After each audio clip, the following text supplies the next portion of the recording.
Agradecemos que usted permanezca en sintonía de Noticiero Hechos. Esta mañana en el espacio de la entrevista conversamos con el diputado por el Partido Arena, David Reyes.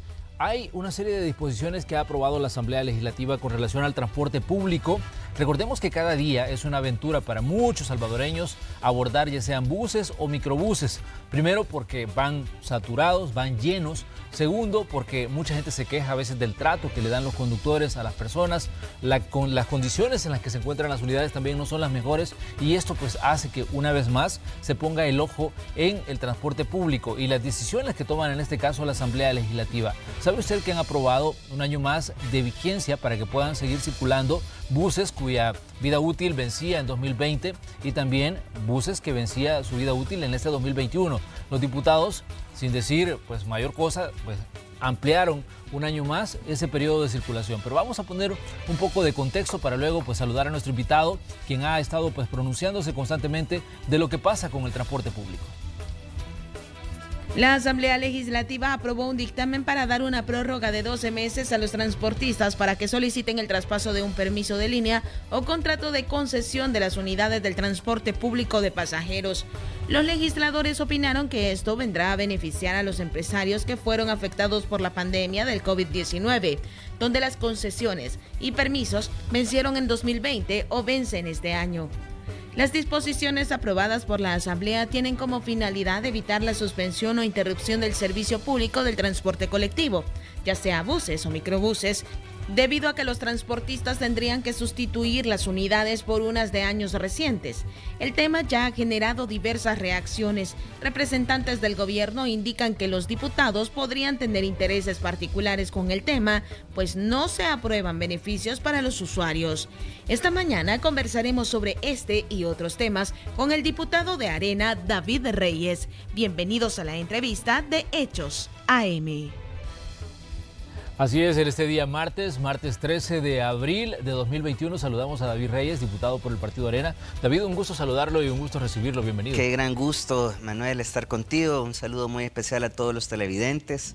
Gracias por la invitación y pues como muy bien lo retrata la nota, es totalmente lamentable que a pocos días que está por finalizar la presente legislatura se haya tomado una decisión más que atenta contra los usuarios del transporte colectivo. Y es que yo lo he venido denunciando por años, al menos desde que yo he llegado a la Asamblea Legislativa, lo he estado denunciando año con año, Manuel, y es que lastimosamente, y fíjate lo que te voy a decir, lastimosamente en los últimos 12 años, que es el tiempo que yo he estado en la Asamblea Legislativa, el enfoque exclusivamente para abordar la temática del transporte colectivo se ha fundamentado únicamente en cómo beneficiar al empresario del transporte colectivo. Se podría decir en este caso, David, que la Asamblea es cómplice hasta cierto punto del mal servicio del transporte colectivo, o es un órgano que ha estado avalando abusos hacia al usuario, en este caso al usuario del bus o el microbús. Totalmente, no me cabe la menor duda, y yo te lo digo categóricamente, y voy un paso más adelante. No solamente es cómplice, sino que es partícipe, porque lastimosamente hay muchos diputados, yo lo he denunciado, que tienen un claro conflicto de interés con el tema del transporte, y eso ha sido lo que ha permitido de que el enfoque se base únicamente en cómo beneficiar al transportista, más no así al empresario, perdón, más no así al usuario. Enfoquémonos en el conflicto de interés. Sí. Ya sabemos que ha habido diputados que tienen unidad de transporte colectivo. Y siguen habiendo. El caso de gente que, por ejemplo, venía de Oriente y que tenía unidades de transporte circulando.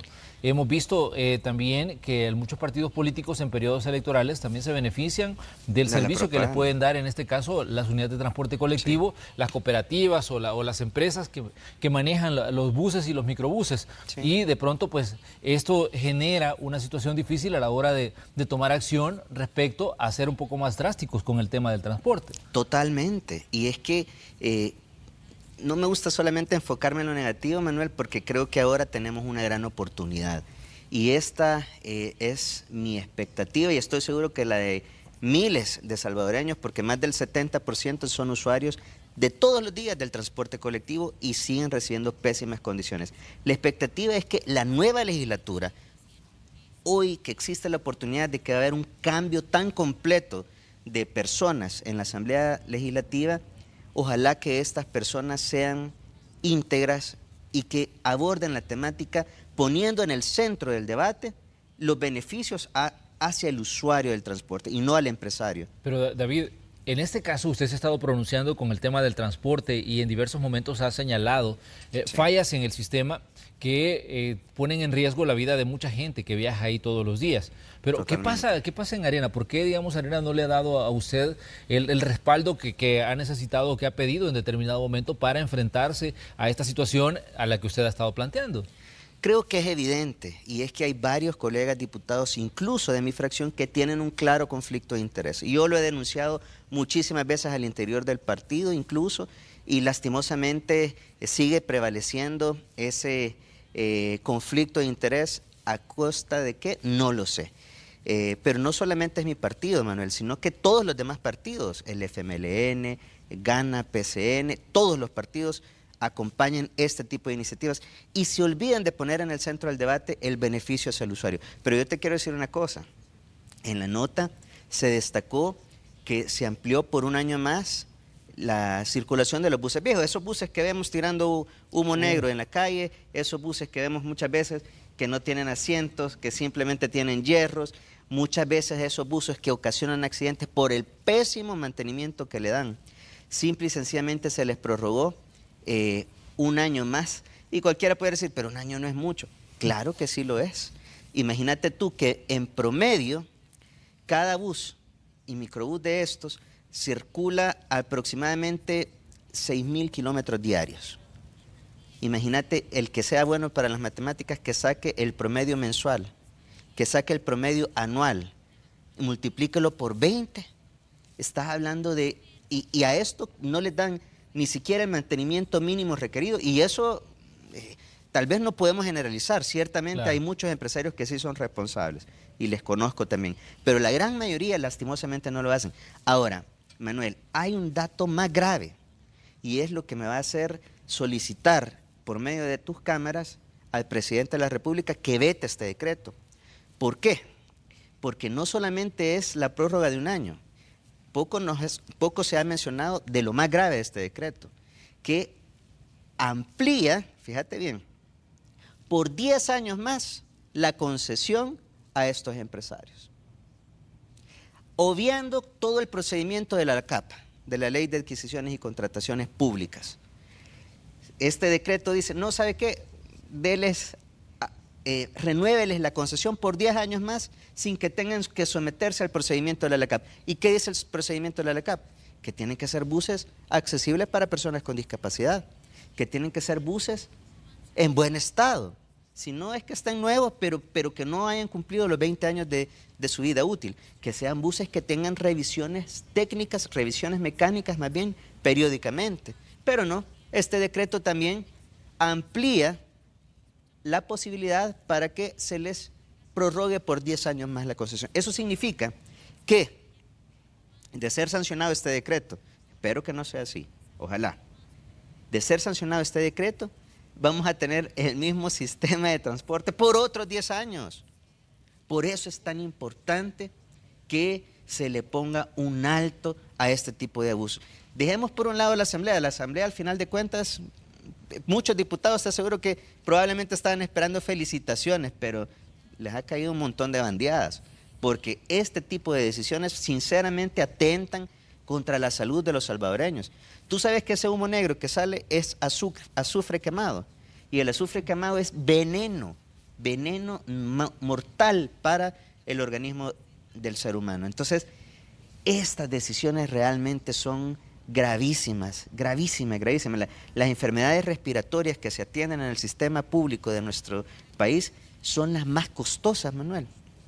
Y no se toman y no se ponen a pensar en este tipo de decisiones. Pero ¿cuál fue el fundamento para tomar esta decisión? De hecho, solo fueron 46 diputados los que votaron a favor de que se diera este periodo de ampliación de un año a la circulación y, como usted decía, también 10 años a la concesión para los empresarios. Sí. Pero ¿cuál fue, digamos, la base o el argumento? Ellos decían, mire, la pandemia los ha golpeado muy fuerte, la pandemia nos ha golpeado a todos. en general. Correcto. Y al salvadoreño de a pie pues le ha golpeado pues muchísimo más incluso todavía. Entonces, y es una situación en la que por lo general cuando hablamos del transporte colectivo, David, siempre el empresario dice, mire, es que el transporte no es rentable, es que es un tema que nunca se liberaron las tarifas del pasaje, que estamos apenas saliendo, digamos, tablas con lo que ganamos, y significa, digamos, que el argumento del transportista es el sistema no funciona, pero tiene 30 años trabajando con el sistema, sí. Entonces a pesar de que este no funciona. Entonces, ¿pero qué lleva a los diputados entonces a tomar este tipo de decisiones? ¿Sus intereses por digamos, de proteger al transportista o qué es lo que los mueve? A mí no me cabe la menor duda que es un tema de interés, sin duda alguna. ¿Por qué? Porque imagínate que alegaban los empresarios, miren que este año de la pandemia las fábricas de buses no han elaborado, no han producido buses nuevos. Que mire que no hemos podido comprar boletos de avión para ir a comprar los buses. ¿Tú crees que renovar una unidad del transporte colectivo, buses que no son baratos, por supuesto, y ahora, claro, si el tema es financiamiento, bueno, hay mecanismos que incluso se han aprobado con el mismo Bandesal, pero no es esa la razón. Ellos dijeron, no han producido buses nuevos. La pregunta es, vayan a mentirle a otra persona. Lastimosamente la mayoría de los diputados les creyeron. Es totalmente mentiras. Y como si fuera poco esa mentira, los empresarios salvadoreños ni siquiera compran buses nuevos. Son muy pocos los que lo hacen. Pero el proceso de renovación de buses no es algo que se hace ni siquiera en un año. Tú vas previendo, o sea, sería irresponsable desde la óptica de un empresario pensar que en el último mes, en el último año, tú vas a comprar ese bus que tienes que renovar. No es así. Pero no funciona así. Esta disposición, David, ¿no fue una jugada política para adelantarse a lo que podría decidir en este caso la nueva Asamblea Legislativa, donde va a haber una aritmética totalmente diferente a la que tenemos en este momento? Pudiera ser, pero lo peor de todo es que esto le genera costos altísimos, políticamente hablando, a los diputados que están por salir en este momento. Esto es gravísimo, sinceramente, y fíjate que es lo más grave, y lo cuento como una infidencia, y lo puedo decir porque nosotros como grupo parlamentario interno de Arena tenemos un reglamento, claro, que a veces no se cumple, lastimosamente, en este caso no se cumplió, donde discutimos en una reunión de fracción los temas que se van a abordar en cada plenaria. Este fue precisamente uno de los temas. Yo les decía, miren, porque había un colega diputado que decía, esto lo ha pedido el gobierno. Bueno, si lo ha pedido el gobierno, entonces que lo apruebe la nueva legislatura. ¿Por qué nosotros vamos a avalar una disposición que es tan nociva para el pueblo salvadoreño? No solamente para los usuarios, sino que para todos. Que lo apruebe la nueva legislatura. Entonces, no está bien, dijeron, entonces no lo vamos a aprobar. Y la decisión en ese momento de mi partido fue que no se iba a aprobar. A las horas de las horas ya vimos lo que pasó. Ahora, sucedieron varias cosas inusuales, quiero utilizar esa palabra, Manuel, claro, de que en el momento de la votación de este dictamen, cuando uno solicita el dictamen para leerlo y ver cómo se aprobó, lo escondieron. Fue casi 24 horas después que me lo proporcionaron. Lo que no se me pudo proporcionar, por alguna razón, vayan ustedes a saber, fue la votación electrónica, para saber qué diputados habían votado por eso. Pero es bien fácil determinarlo, no registró el sistema quienes votaron a favor de esta disposición o quienes votamos en contra, por alguna razón. Imagínate qué curioso. Espero yo y hago un llamado también a la nueva legislatura. Cambien a los miembros de la Comisión de Obras Públicas y Transporte en la próxima legislatura. A todos, sin excepción. Porque claramente en esa comisión, cada vez que se abordaba un tema que buscaba beneficiar al usuario del transporte colectivo, simplemente se dejaba dormidito. Hay muchísimas iniciativas que ahí están esperando y que nunca fueron abordadas y por supuesto la mayoría me atrevo a decirte que las presentó tu servidor, pero no se quisieron abordar por ese mecanismo de protección que se tiene. Hay que reconocer, yo lo dije una vez, ese nivel de lobismo, quizás, de lobismo que tienen los transportistas para poder proteger sus intereses en la ¿Tienen su Asamblea propia Legislativa. bancada entonces los transportistas? Sin duda alguna. Y de todos los partidos. Ahí sí que es multipartidista. Fíjate. Bueno, en la aprobación de este decreto que le dieron luz verde los diputados, también se establece que la concesión, es decir, o por la ampliación del periodo de circulación, también incluye que se le pague, el beneficio del subsidio. Ese es otro punto importante porque por años se ha discutido el tema del subsidio. Digamos, qué tan rentable es para el ciudadano el hecho de que el Estado esté pagándole a los transportistas y no, digamos, se le esté dando el subsidio directamente al usuario. Yo me acuerdo que la Asamblea Legislativa había aprobado de que el subsidio se le diera, en este caso, al pasajero y no al empresario. Pero después fue la misma Asamblea Legislativa la que lo metió al refrigerador y lo ha dejado ahí por muchísimo tiempo, David. Sí, mira, si recibiéramos un servicio de transporte colectivo digno, amigable con el medio ambiente, accesible para las personas con discapacidad, pues hombre, con gusto, si fuera necesario otorgar más subsidios, probablemente valdría la pena discutirlo, con todo gusto. Pero lo que vemos y lo que hemos visto estos últimos años es un servicio de transporte totalmente deficiente, inaccesible para las personas con discapacidad, contaminante con nuestro medio ambiente, atentatorio contra muchos de nuestros adultos mayores, incluso. Lo que sucede es que hay un grupo de empresarios, sobre todo los de la zona metropolitana, Manuel, que el negocio de ellos ya no es movilizar pasajeros. El negocio de ellos no es cobrar pasajes. El negocio de ellos es cobrar subsidio. Porque lo que hacen es que cobran subsidio sin poner a trabajar a sus unidades. Tienen, por ejemplo, 300 microbuses y solamente ponen a trabajar 50, pero cobran subsidio por los 300. Ese sí es el negocio. Ese sí es negocio para ellos. Y en eso es que se enfocan ellos. Por eso es que el tema del subsidio es quizás el tema más de honor para los empresarios y que también nos ha llevado a poner muchas denuncias, Manuel, en la Fiscalía. Incluso no solamente por tu servidor, sino que recuerdo perfectamente bien al mismo ministro de Obras Públicas actual anteponiendo denuncias ante la Fiscalía. Yo fui un poquito más allá. Yo puse una denuncia hasta con nombres, apellidos y con pruebas.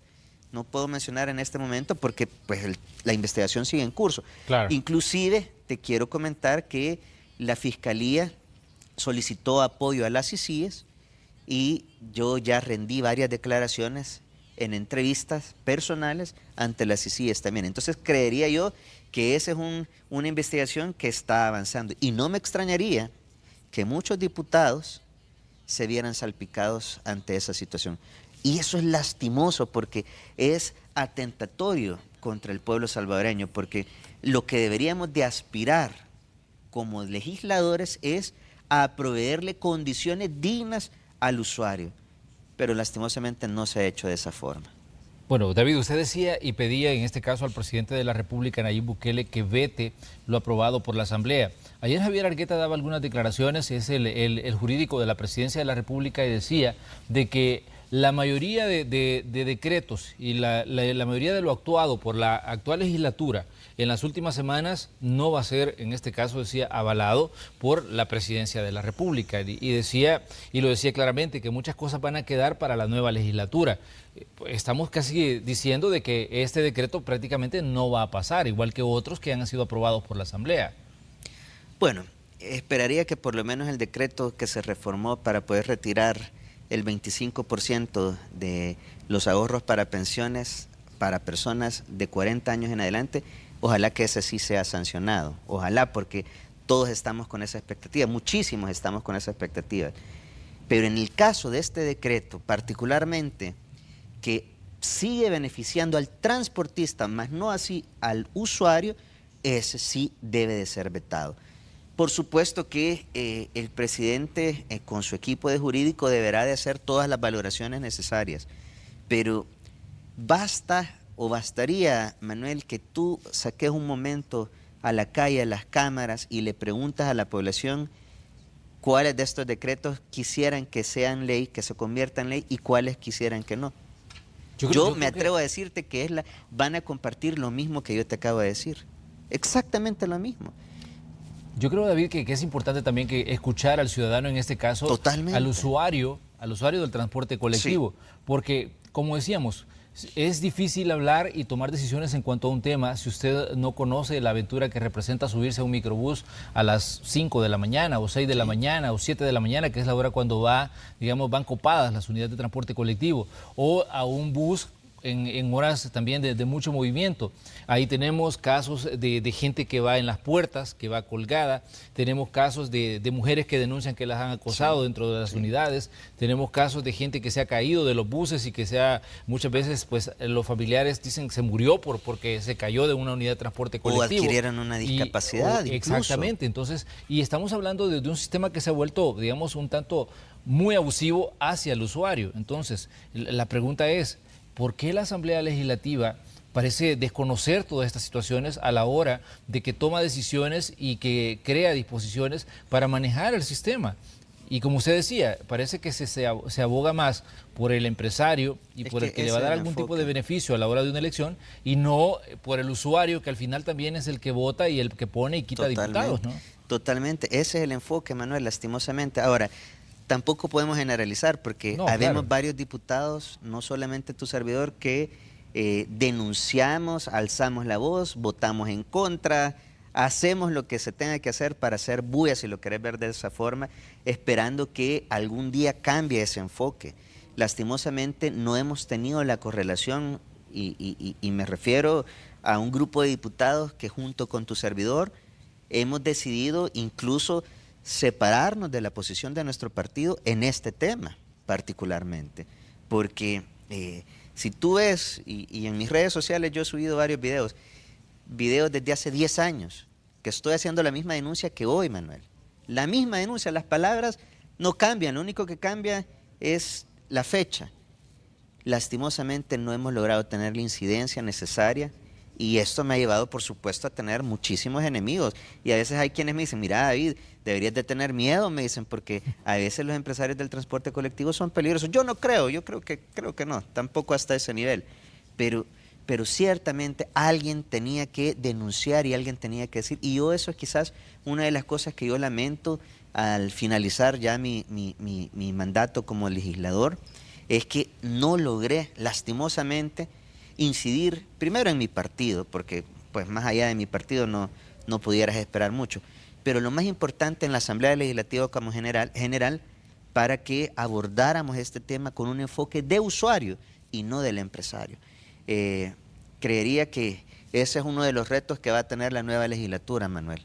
Hay otro punto importante en cuanto al tema del transporte colectivo, y es que muchas veces la Asamblea Legislativa también ha perdonado las esquelas que se les han puesto por todas las violaciones que se cometen a la ley de tránsito. Esa es otra situación en la que la Asamblea incluso, como dicen, cría fama y échate a dormir. Sí. Y esto es lo que ha pasado muchas veces cuando la gente ve las actuaciones de los diputados y cuestiona mucho. Y lastimosamente, como dice usted, no son todos, pero el ciudadano igual lo generaliza y dice la Asamblea Legislativa, y se van todos los que están ahí formando parte de Totalmente. Aunque en honor a la verdad, Manuel, al menos en los últimos 12 años no ha habido un decreto como tal. Pero creo que ha sido anteriormente más por la presión pero que genera la gente, David, porque totalmente. La gente cuestiona y critica, porque la Asamblea Legislativa, como usted decía, por lo menos la Asamblea 2018-2021 se va en medio de una lluvia de críticas. Se va con broche de oro, como se suele decir sarcásticamente, porque no podía faltar en este plazo de un poco más de 2 meses, desde que hubo una elección hasta que tome posesión la nueva legislatura, suelen suceder cosas impensables. Y todavía falta, Manuel, todavía falta. Espero que ya se haya terminado lo que se pretendía aprobar a beneficio de los empresarios del transporte colectivo. Mira, Manuel, la verdad es que es muy lamentable que muchos diputados prefieran poner los intereses de sus cheros o de ellos mismos a los intereses de la mayoría de la población. Llamarlo resentimiento, si querés, porque muchos dirán, de todas formas no logré la reelección. Peor aún, yo creo que vale la pena evaluar un mecanismo y retomar las palabras de Javier Argueta, probablemente. ¿Qué pasa en ese plazo? Porque en este caso fue de marzo y abril, quedaron 2 meses exactamente. ¿Será que es mucho tiempo? ¿Será que es poco tiempo? Creo que lo que se debería de suceder es que inmediatamente después de la elección debería haber un plazo de transición, ciertamente, para que se hagan las cosas de forma ordenada, pero no o limitar, así como por ejemplo se limita que cierto tiempo antes de una elección los alcaldes no pueden inaugurar obras. Valdría la pena tener ese debate, fíjate, creo que hay que darle pensamiento jurídicamente para que se elimine, digamos así, la tentación de que se aprueben decretos que pudieran ser altamente nocivos para la población. Pero existe el mecanismo, Manuel. ¿Qué impacto considera usted, David, que ha tenido el tema del transporte público en lo que vimos el 28 de febrero? Porque realmente la gente, si analizamos detenidamente, digamos, lo que piensa el ciudadano, hay mucho descontento y hasta cierto punto, digamos, hay mucho enojo hacia las decisiones que toma la Asamblea Legislativa en determinado momento. Y caemos una vez más en el punto en el que usted señalaba, de que la gente a veces se queja y dice, pues se protege más los derechos de grupos de interés que el derecho y, digamos, la obligación que tienen hacia el ciudadano. Totalmente, yo comparto y me sumo a la indignación también de la mayoría de ciudadanos que nos indignamos y repudiamos ese tipo de decisiones. Lastimosamente es lo que se ha decidido, sin embargo, nuestra Constitución establece todo el mecanismo del proceso de formación de ley, por eso es que yo me atrevo a pedir que ese decreto sea vetado. Porque aquí vamos a ver, fíjate que yo escuchaba las palabras del ministro de Obras Públicas, claro, y él hacía una crítica hacia la Asamblea, que imagínense a los diputados, decía, lo que están aprobando, y tiene toda la razón. Ahora esperaría yo que con ese mismo ímpetu este decreto sea completamente vetado, ¿verdad? Este particularmente. Muy bien, vamos a hacer una pequeña pausa comercial, pero les pedimos a ustedes que sigan con nosotros. Tenemos más que conversar con el diputado por el Partido Arena, David Reyes. De hecho, él va para el Parlamento Centroamericano. Ya es cuestión de tiempo para que la Asamblea Legislativa concluya su periodo el 30 de abril y comience la nueva legislatura y también haya una nueva aritmética en ese órgano de Estado, la Asamblea Legislativa. Volvemos enseguida.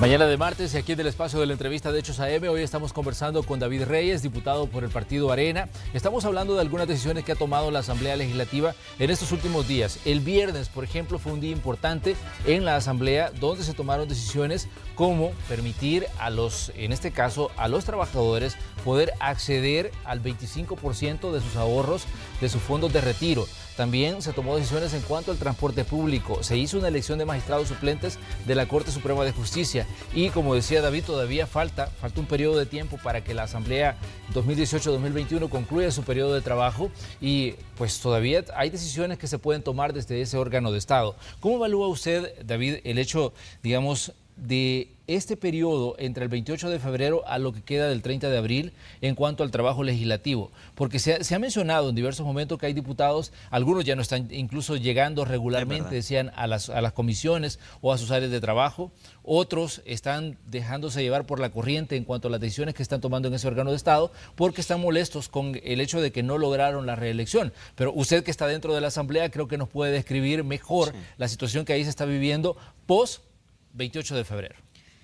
Pues mira, ante un cambio tan radical o numérico de nuevos diputados que van a ingresar en la próxima legislatura y de tantos colegas diputados actuales que no lograron la reelección, pues ya te imaginas, el ambiente es un ambiente tosco, digámoslo así, pesado, de mucha frustración para algunos. Pues obviamente el tema personal de cada quien tendrá sus motivaciones. Sin embargo, considero de que se debe de apartar ese tipo de sentimientos y emociones de las decisiones que se toman, porque pues si bien existe el mecanismo de formación de ley donde el presidente tiene la siguiente palabra, si sanciona, veta u observa un decreto, desde que el presidente dice o el mismo asesor jurídico dice que la siguiente legislatura va a ser la que va a tomar más decisiones, me da la impresión de que muchos de estos decretos serán observados. Sí. Y que al ser observados, enviará las observaciones ya en el momento de que haya tomado posesión la nueva legislatura para que tome la última palabra. Es un mecanismo legal, es un mecanismo válido, por supuesto, y creo yo que algunas decisiones deben de ser vetadas, otras probablemente sancionadas y otras observadas, ciertamente.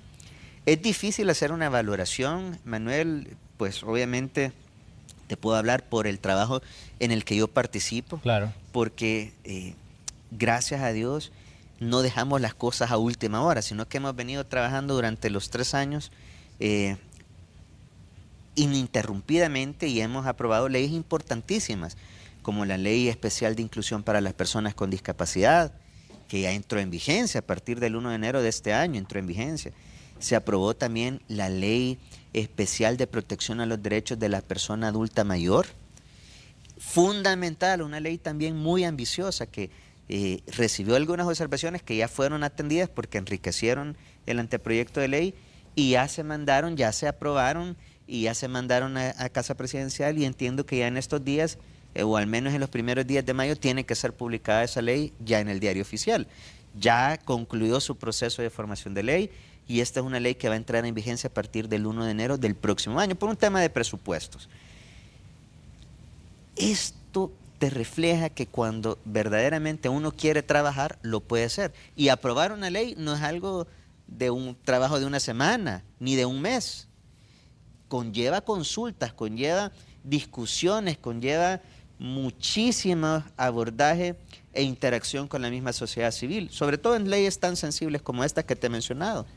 La última elección que hicieron, la elección de segundo grado, la elección de magistrados suplentes de la Corte Suprema de Justicia, también pasaba por la reacción que tuvieron algunos funcionarios del Ejecutivo y decían que esa fue una elección viciada y que no estaban de acuerdo con la forma en que se había hecho. ¿Qué dice usted sobre este proceso en el que se designó a 3 magistrados suplentes? Sí. Porque ayer escuchábamos, por ejemplo, a Javier Argueta y a otras personas diciendo, miren, el problema es que los diputados están anticipando y quieren dejar a representantes de ellos dentro de la Corte Suprema de Justicia, y es por eso que se dio esta elección de la forma en que se dio en los últimos días.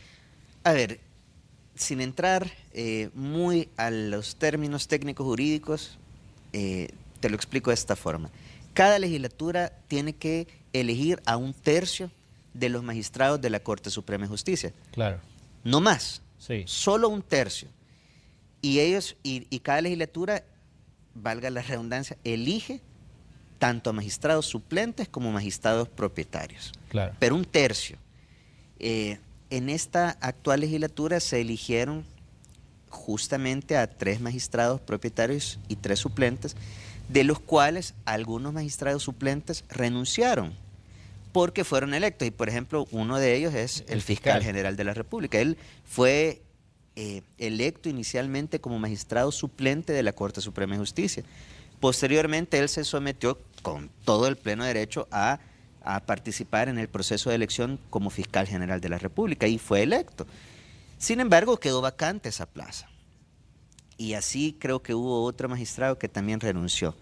Y lo que se hizo fue que se eligió a esos 2 suplentes. Y eso es lo que se hizo, digamos, que le correspondía a esta misma legislatura.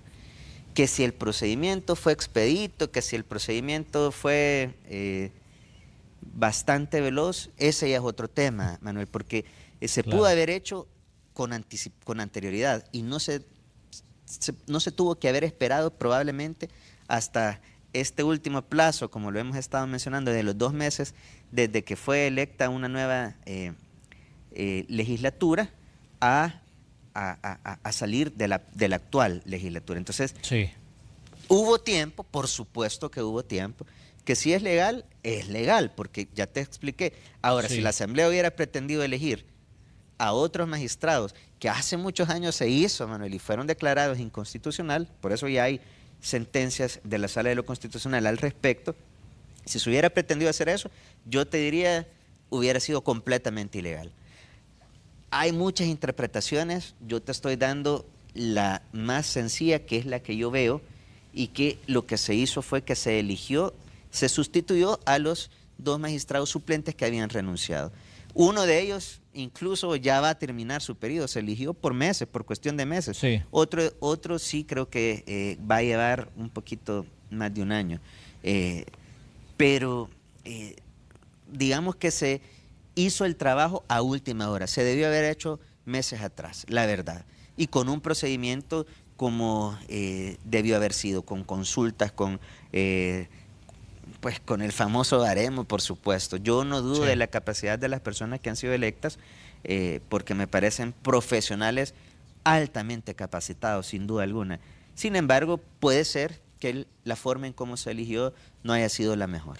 Otra aprobación que se hizo el día viernes y es una reforma a un decreto que habla del tema de las pensiones. Sí. Y es permitir, en este caso, a los trabajadores acceder al 25% de los ahorros que tienen. Esto ya se había aprobado en el 2017 en la reforma que se hizo. Esto ya estaba en la ley, correcto. Exactamente, pero lo que se hizo fue cambiar la forma en que se puede acceder con el cumplimiento de la edad. El rango de edad, correcto. Exactamente, porque es de acuerdo a lo que establece ahí, son hombres desde 40 años, decía que hayan cotizado 10 años, pueden acceder al 25% de lo que tienen ahorrado para su fondo de retiro.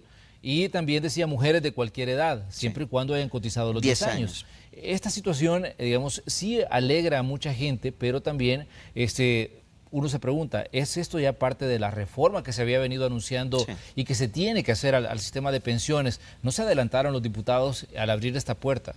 A ver, hay una comisión ad hoc que estudia toda la temática de las pensiones. Y esta es una propuesta que ingresó ya hace varios meses.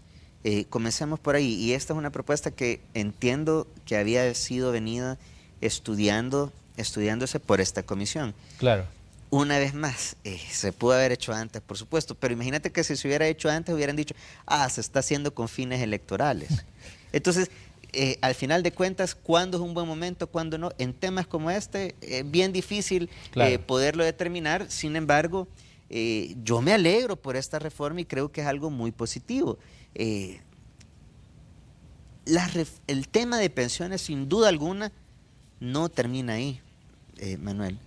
Se tiene que repensar muy probablemente el sistema actual que tenemos, porque hasta cierto punto es injusto que exista todavía esa disparidad de pensiones de lujo, como le han llamado varios, porque hay personas que se han retirado y que reciben más del 60 o 70% de pensión del salario que tenían. Del último salario que estaban devengando. Y hoy la mayoría, y esto es un tema que yo animo a todos los jóvenes, por lo menos a mi generación, de mi generación para abajo, porque nosotros cuando nos lleguemos a pensionar, si las cosas no se modifican, no vamos a llegar ni siquiera a tener el 40% de pensión de nuestro salario. Ahora, esto obedece obviamente que es un tema de ahorro individual, y más si lo retiramos, menos. Eso hay que ser francos y hay que ser honestos. Entonces, hay que evaluar el sistema, el mecanismo,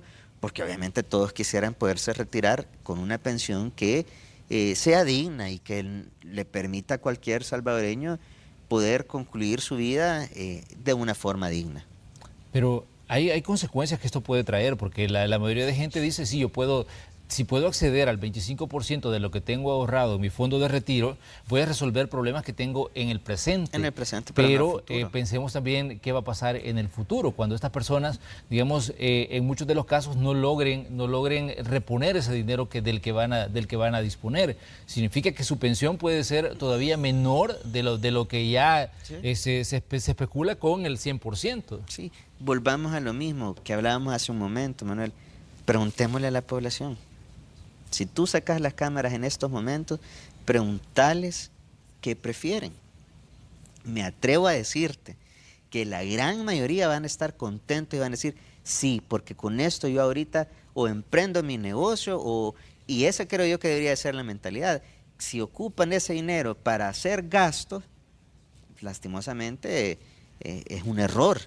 Ahora, si lo ocupan para invertirlo y generar ingresos adicionales, pues creo yo que esa debería de ser la visión correcta. Pero ciertamente, Manuel, la gran mayoría de los salvadoreños nos hemos endeudado y nos hemos complicado en nuestra economía familiar durante y post el periodo de pandemia. ¿Y de dónde más? ¿O de dónde más puede tener un salvadoreño la aspiración de poder salir adelante en estos momentos tan complicados? Es una situación atípica, ciertamente, completamente atípica, aunque la ley ya lo establecía desde hace muchos años atrás, pero hoy se especula que va a haber una gran demanda de personas que van a querer accesar al menos a ese 25%. Hay quienes dicen, ¿y por qué muy poquito? Deberían haber permitido la mitad. Pero bueno. Pero ¿considera usted que se podría haber avanzado mucho más en esta legislatura en el tema pensiones? Porque este es un tema muy sensible para todos los salvadoreños. Un tema sabemos que, altamente sensible. Exactamente, sabemos que es una situación que afecta pues a mucha gente. Ya lo hemos dicho en diversos momentos en este espacio, y de que hay gente que vive pues al centavo prácticamente, y mucha gente que no alcanza ni siquiera para cubrir los gastos en medicamentos con lo que recibe de pensión. Y la pregunta es, ¿se pudo haber avanzado mucho más en esta legislatura al darle respuesta al ciudadano respecto a este tema que, como decíamos, significa a veces una diferencia entre la vida y la muerte, ¿no? Porque mucha gente dice, no alcanzo para comprar ni siquiera las medicinas porque padezco de enfermedades crónicas y apenas me dan $200 para cubrir mis necesidades de un mes? Sí, bueno, sí se avanzó en varias cosas, Manuel. Recuérdate que incluso a partir de este año se avaló en el presupuesto general de la Nación que se equiparara a aquellas personas que tenían una pensión menor al salario mínimo, por lo menos al salario mínimo. Sí. Sin duda alguna, las necesidades siempre van a ser infinitas y los recursos bastante limitados, Manuel. Sí. Y en este sentido hay que recordar que el sistema actual que tenemos de pensiones es fundamentado en un ahorro individual. Claro. Si tú has ahorrado poco, pues lógicamente es difícil, y ahí es donde entra el Estado garante de apoyarte para que tengas al menos el salario mínimo. Hay muchísimo más que queda pendiente sobre este tema. Sí es verdad, es un tema sensible, pero mira, hay propuestas. Yo admiro muchísimo, se me ha olvidado el nombre de una señora que es experta en pensiones y que está abanderando o liderando este movimiento, si mal no recuerdo, que se llama Por una pensión digna. Se me ha escapado el nombre, tú lo has tenido en varias ocasiones aquí, Manuel. Me parece que están haciendo propuestas interesantes, hay que revisarlo. El problema, y esto es importante que lo sepamos, el problema del sistema comenzó cuando el gobierno de turno comenzó, y no me refiero a este actual gobierno, sino que desde hace varios gobiernos atrás, porque se mantuvo esa misma política de tomar prestado dinero de los cotizantes, pagando tasas de interés tan bajas que sin duda alguna no había ningún tipo de rentabilidad. Desde ese momento para acá es que cuando se comenzó a trastocar este sistema es que se vició y se arruinó. Bueno, pero podemos ponerle fecha y podemos ponerle nombre, David. Eso fue en 2006 y fue durante la administración de Elías Antonio Saca, sí, ¿no? Pues sí, tú ya lo dijiste. Y ese fue, creo yo, que el principio de dolores de este sistema, porque al tomar dinero y al no darle la rentabilidad necesaria, pues sin duda alguna nos ha llevado a tener una presión que hasta este momento es insostenible. Pero luego los siguientes gobiernos lo mantuvieron, Manuel. Todos lo mantuvieron.